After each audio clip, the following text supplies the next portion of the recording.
Hello, how are you doing, everybody? This is episode 27 of The Sam Show.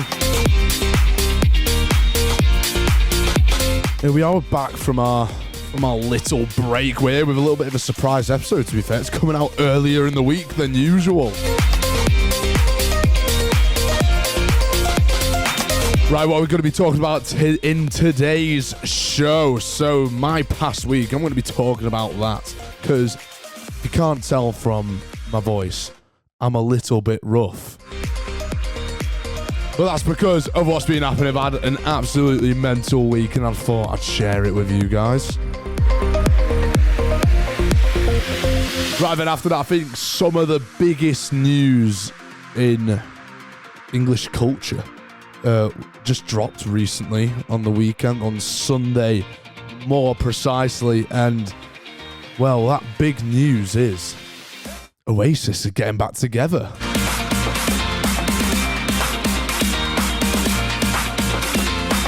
Right, without further ado, let's get stuck straight into episode 27.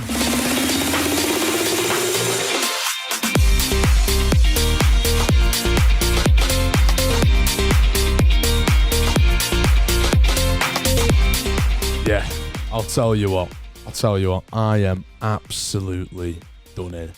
I am done in. You can probably hear it in my voice. We're not up to usual Sam Show standards with the really like normal sounding voice that's not croaky at all, and you know, doesn't sound like a frog stuck in there. But hey, we're here. I thought it'd be a good episode to do, nice and early. Let's still get it when I'm rough off the back of the week that I've just had, just to get the genuine reaction and nothing more, because that's what we aim to do best here on the Sam Show, get everything genuine and make it good.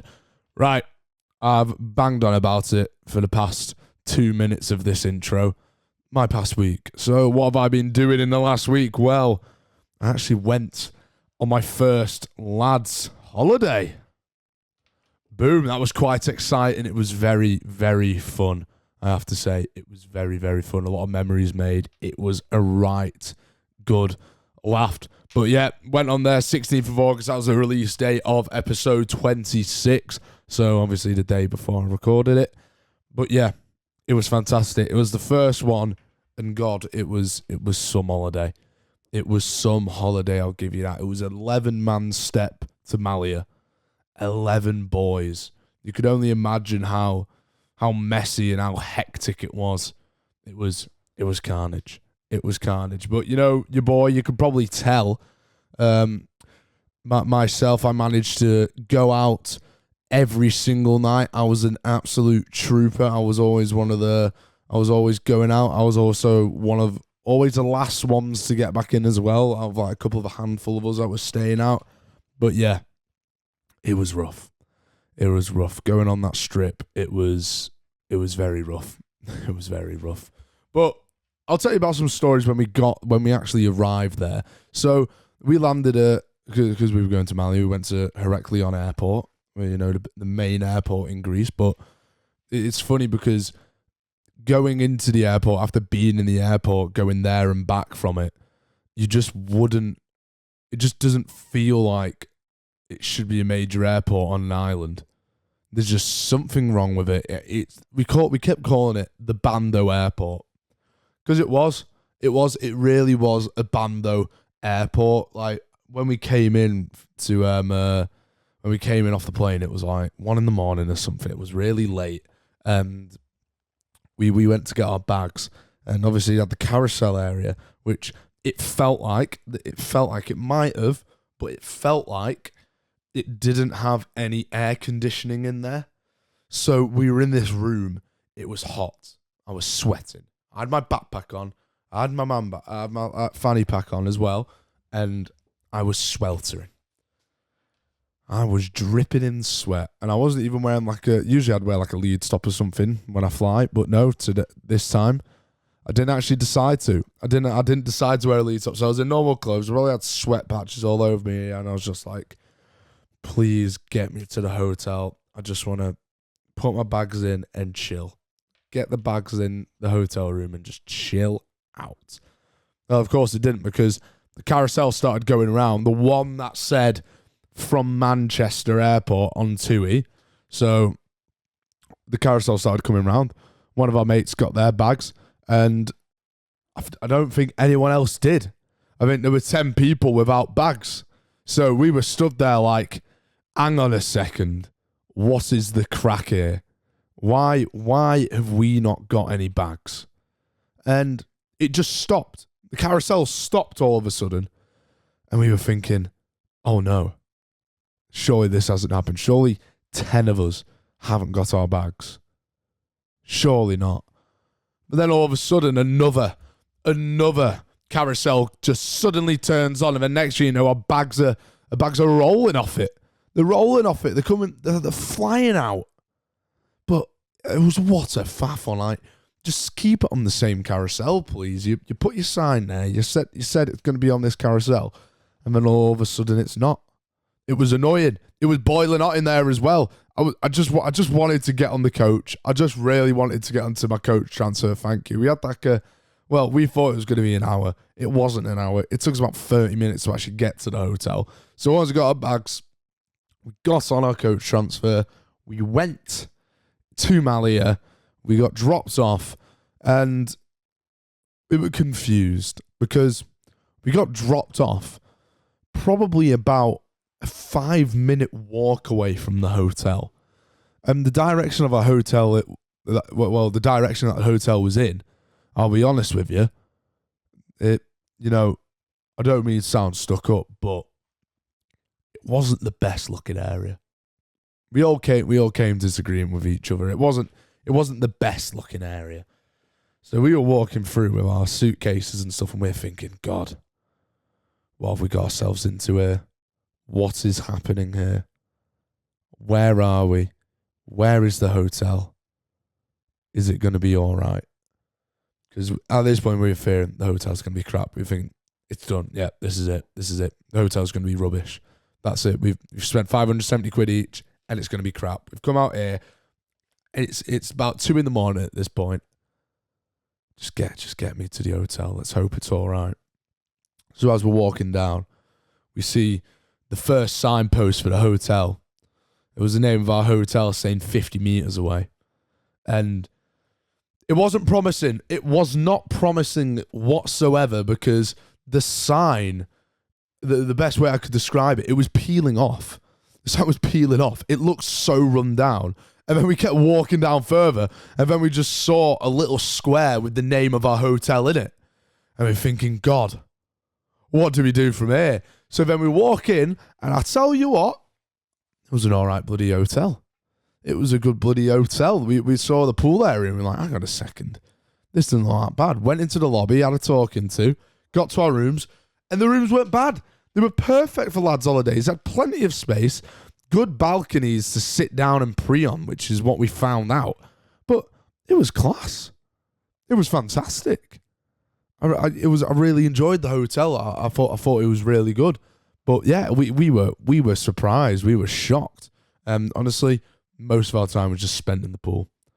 Like, our day would consist of waking up at like 1, going in the pool for 6 hours, getting changed, get some food, come back, go back out onto strip again. And the strip is a thing of beauty. The Malia strip, I loved it. It was fantastic. But one thing, I think it's obviously going to be the same with every single strip, because they need these people to do their job, is the reps. It's the reps. Just, they are really annoying. I know they're trying to do the job, but like, there's only so many times in a day I can hear 2 double drink, 2 vodka shots, €5. €5. And it's just like, mate, I'm getting the same deals up there. It's just a shame that you're placed further down, because by the time I get to you, I'm already annoyed. And like, we're already all drunk, and we don't want to drink anymore just in case we black out. Yeah, the reps are annoying. They do reel you in. And to be fair, so I became boys with some of them, to be fair, got a little bit of street cred, so they weren't trying to like pull me in as much. But yeah, the reps are just so annoying. So annoying. And the clubs there as well, it was all right. There was this one club called Apollo, which was like the go-to place, but like, it was like by the third night, we kind of just went like, oh, it's playing the same songs over and over again, and which it was. And the DJs were just, they were funny. They were peculiar, because what they'd always do this thing. They'd start like shouting, they'd start hyping the crowd up, and then they'd just be like, "Oh, do we have any Albanians in the building?" Oh, I didn't turn up. God, I tell you what, I have absolutely screwed that up there. I'm going to keep that in as well. Guys, it's been a long week. It's been a long week. I didn't have my slider turned up. But anyway, take 2. This is what the DJs there would be like. They'd be like, "Do we have any Albanians in here? Do we have anyone from England in here? Do we have anybody from Germany in here?" Boom.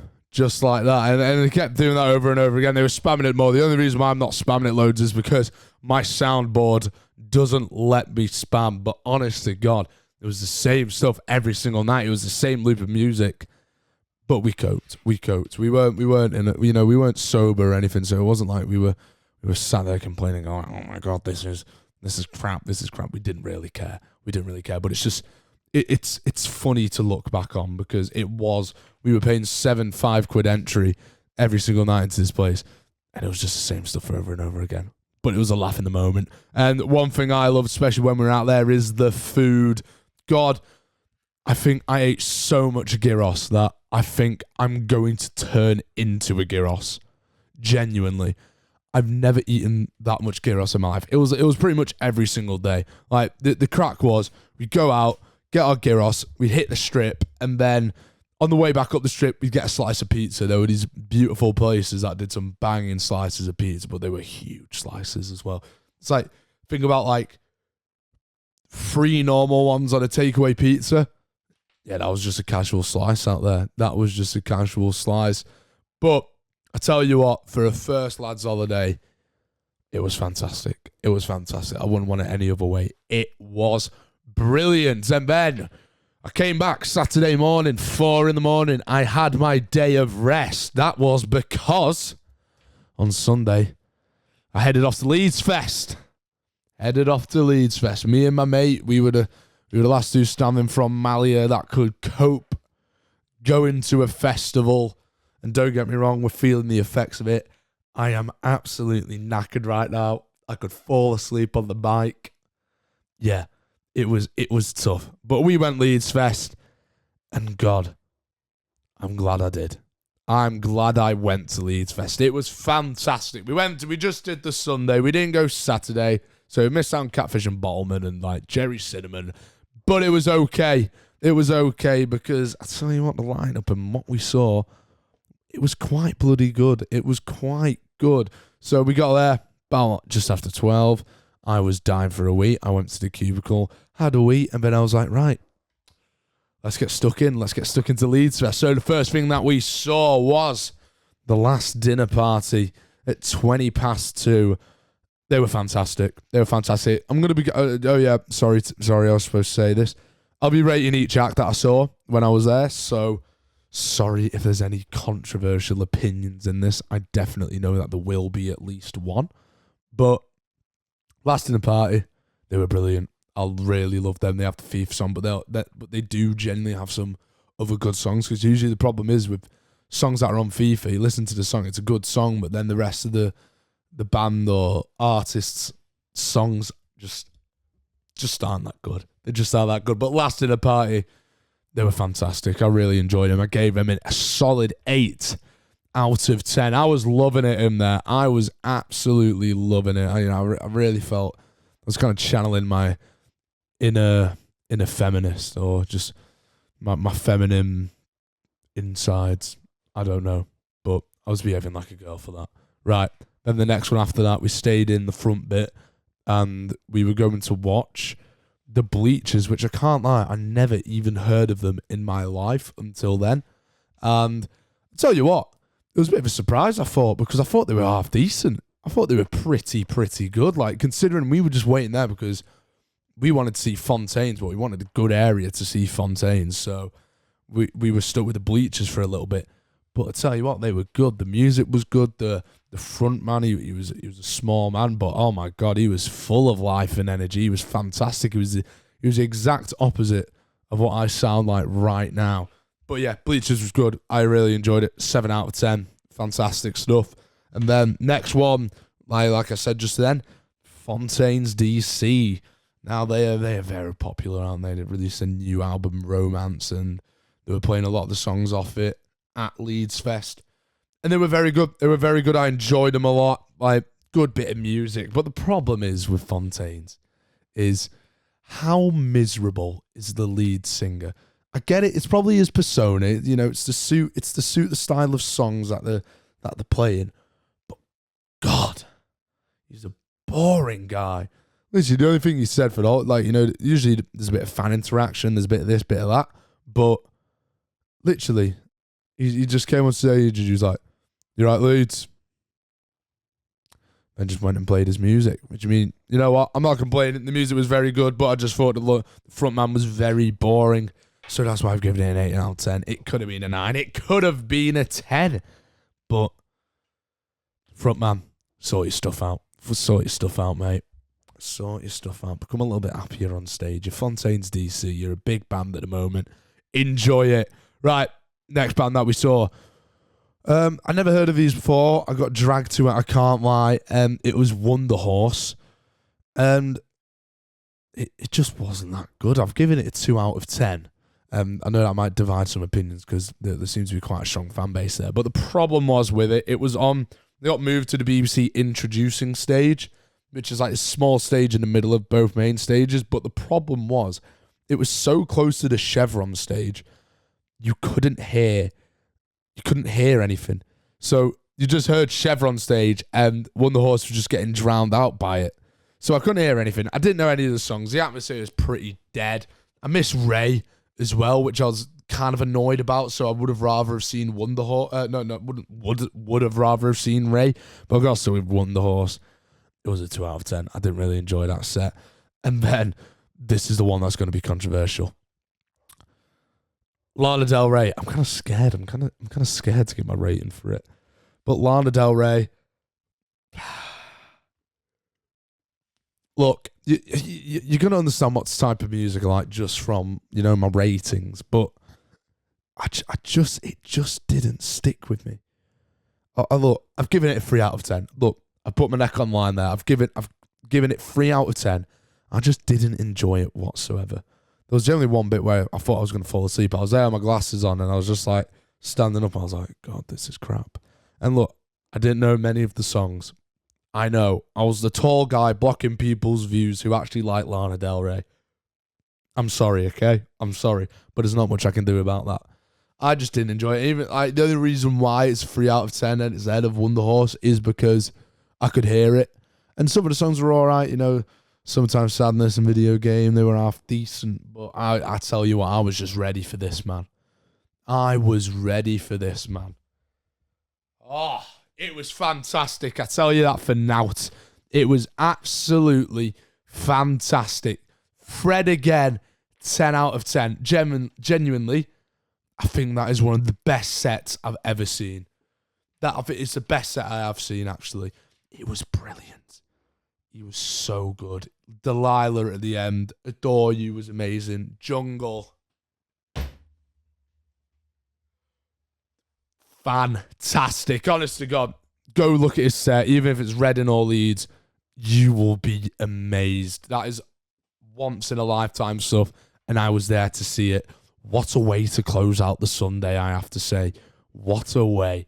And then went back to someone's camp after Fred again, after the most amazing experience of my life. Went back to a camp, chilled there for a bit, and then my dad came and picked me up, and that was the end of Leeds Fest.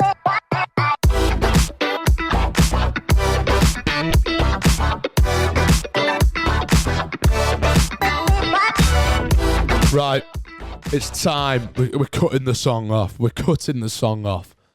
It's time for the news that just shook English culture on Sunday. Oh my goodness. I couldn't believe it when I saw this. I couldn't believe it. So, if you've been hiding under a rock, you've probably not realised that Oasis, they're getting back together. They are getting back together, and oh my God, it's gonna be fantastic. It's gonna be fantastic. I'm so excited. But the problem is, so no. So let me just lay the foundation first. So Sunday, pictures of scene Sunday. I'm sat in a camp at Leeds Fest. I'm sat down, and I'm there just like, oh, this is good. This is good. I'm enjoying myself a little bit. I check my phone. I see my Twitter's going absolutely, like, losing the mind. They're absolutely losing the mind. Twitter. I'm like, what's going on here? Oasis this, Oasis that. And then I see Liam Gallagher's posted a video. Tuesday, the 27th of August, 8 a.m. Now, keep in mind, guys, what I'm saying here, this is from the position of Monday, the 26th of August. So I don't know what's being announced right now. You guys probably will, assuming you're not listening to this at 6 in the morning. But I was like, what? They're getting back together. What an announcement it was. They shared it on the screen at the Blossoms at Withenshaw Park. They shared the clip. They shared it at Reading as well. Ooh, it's going to be exciting. It's going to be exciting. UK Twitter blew up. What a day it was. Everybody was on it like, Oasis reunion, Oasis reunion, Oasis reunion.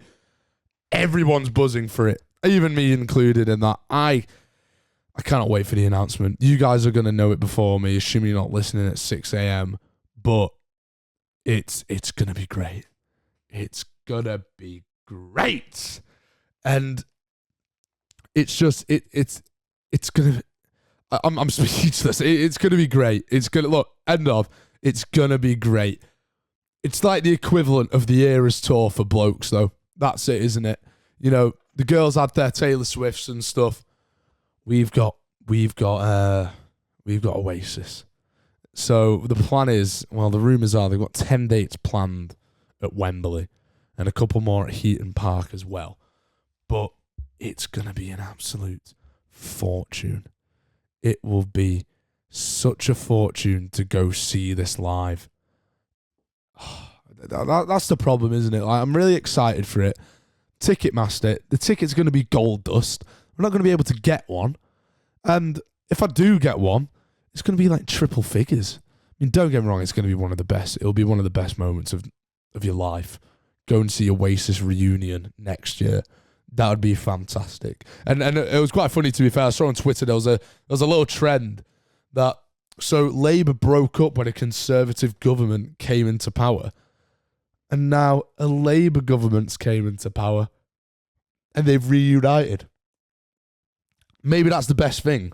Get a Labour government and Oasis come back. I'm happy with that. Hey, that's a sacrifice I'm willing to make.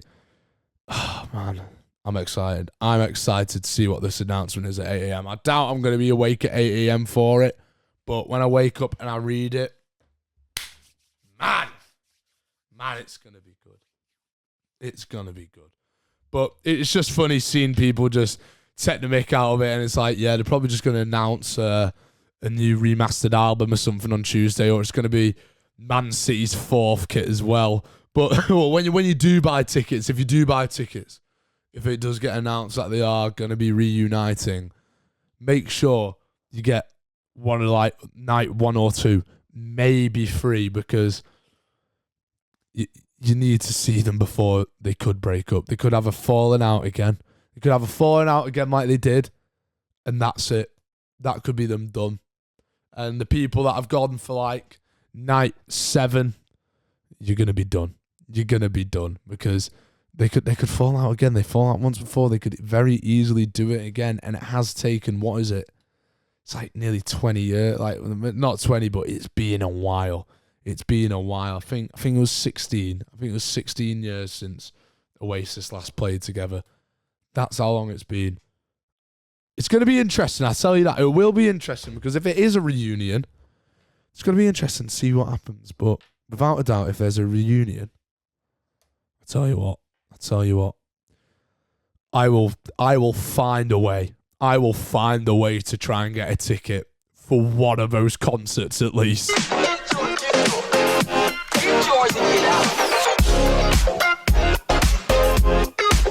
Right, it's time for that part of the show again. We are here, back in that final segment.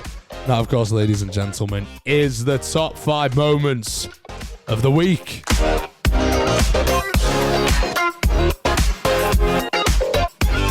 Right, let's get stuck straight into it. We love it, don't we? And I tell you what, we have some funny moments this week. Right, started off with the first moment of the week. And no, I know we've been talking about Leeds a lot. I think the next 2 moments are from Leeds or Leeds related.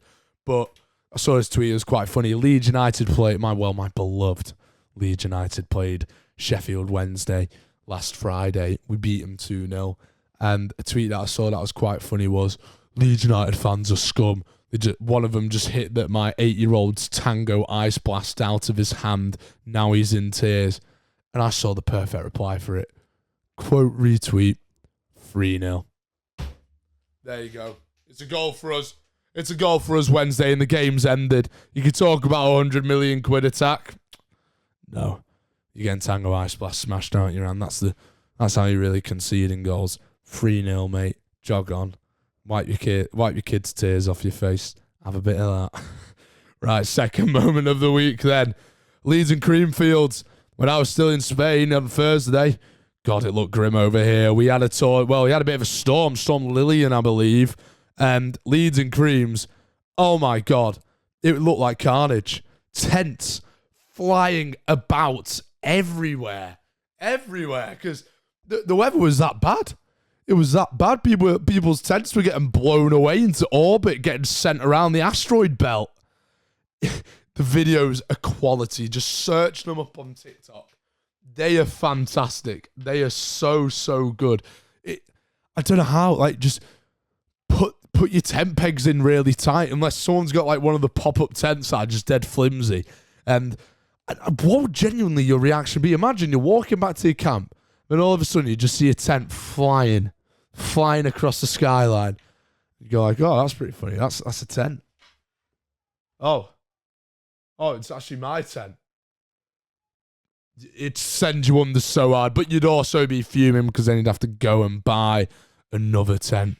But God, what carnage a storm can do. Honestly, the weather for both festivals this weekend, it looks pretty grim. I was happy I was in Greece for most of it, sitting about in my 30 degrees weather. 30 degrees weather. It was beautiful. It was beautiful instead of being grey and windy Leeds or Creamfields. You know. Right. Into the third moment of the week. And I just saw this video come up. And it baffled me. It really did baffle me. And it was a video of someone catching slugs with beer. Yeah, you heard me right. Catching slugs with beer. With beer. Not beard, beer. I tell you what, it's worked because the slugs were just wiggling in. They were just going along and they were just going into his tub, getting the beer. Like, how does that work? I wonder what the science is behind that. Why slugs are going up to this pot full of beer. But hey, I guess we all really are just the same, innit? We are just the same. I know some people that would fall for a tub of beer being laid out for them. They'd well be up for getting stuck into that. But yeah, I found it so random. I might do a little test run of it at some point. Just put a tub of beer out in my back garden and see how many slugs go and get stuck into it. Right, moving on to the fourth moment of the week, the 4 out of 5 moments. I find it's quite funny. It's football related. Noddy Madueke, the Chelsea winger, had a bit of a slip up on his Instagram story recently. I don't know what he was actually going to post it to, but he decided to make a post about how he was slating Wolverhampton. He was just saying, it's not a very nice place. He put it up, people screenshotted it, he deleted it and was like, wow, you guys are quick on Instagram. What on earth? And then he went and scored a hat-trick. Chelsea won 6-2. And in an interview after the game with Sky Sports, he was laughing during his apology. He was like, yeah, I'm sorry for what I said on Instagram, whilst he was absolutely creasing in front of the reporter. Wolverhampton needs to fold up as a city after that. They got dunked on by Madueke. Just got told that they were an awful place, and we got laughed at in the interview as well afterwards for his apology. I'd be well fuming if I was a Wolverhampton resident after that, and even a Wolves fan. God, how are you allowing that to happen, Wolves? How are you allowing that to happen? Right, moving on. Next moment of the week, the fifth and final moment. I found this one a bit strange. So there was this lad who commutes to his college on a paramotor. Now, if you don't know what a paramotor is, it's like one of these things on wheels. You sit on it. It's got a big like fan at the back, and it's got like a glider on it, and you can fly about on it. But it's got to be so impractical to take to college, surely. Imagine flying that in, landing, and you got to sort it out. I bet it stinks as well because of all the petrol fumes coming off it. Like, if you got faffing with the parachute, how do you even lock it? How do you even lock it? Is there a key? Surely there's got to be a key. And then starting that up, what, is there a field in the back where he runs across on it and then takes off? I find it mental. Some people just have some mental ideas sometimes. And how do you even come up with that? Who goes like, oh, do you know what? I'm going to take a paramotor to college today. Not going to get the bus. I'm not going to drive. I'm just going to fly there. Do you know what? I'm slating it. But I would have loved to have flown to college when I was there.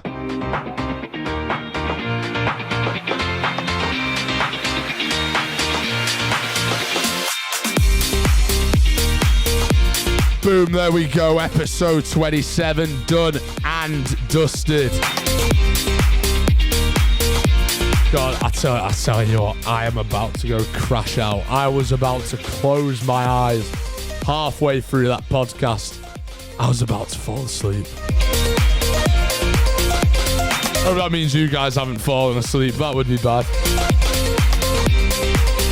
But anyway, thank you for listening. I know it's a little bit of a surprise episode, but I thought, you know what I'd do? I'll get a podcast in whilst I'm still in a bit of a rough state from the past week that I just had. So, you know, it's going to be on a Tuesday now. This is weird. I think I'll see if I can release one on Friday. I'll try my best to, but ask if there's some stuff to talk about, because a lot of stuff has happened recently and we have been talking about it, so we might leave it until next week. But I'll tell you what, just keep that eye out. Just make sure to keep that eye out. Right, make sure you're following us on social media pages. Instagram and TikTok is exactly the same. _Sam_show4. The Sam Show 4 on Twitter. Ladies and gentlemen, have a good rest of your day. I hope you enjoyed listening to this podcast, and I'll see you next time.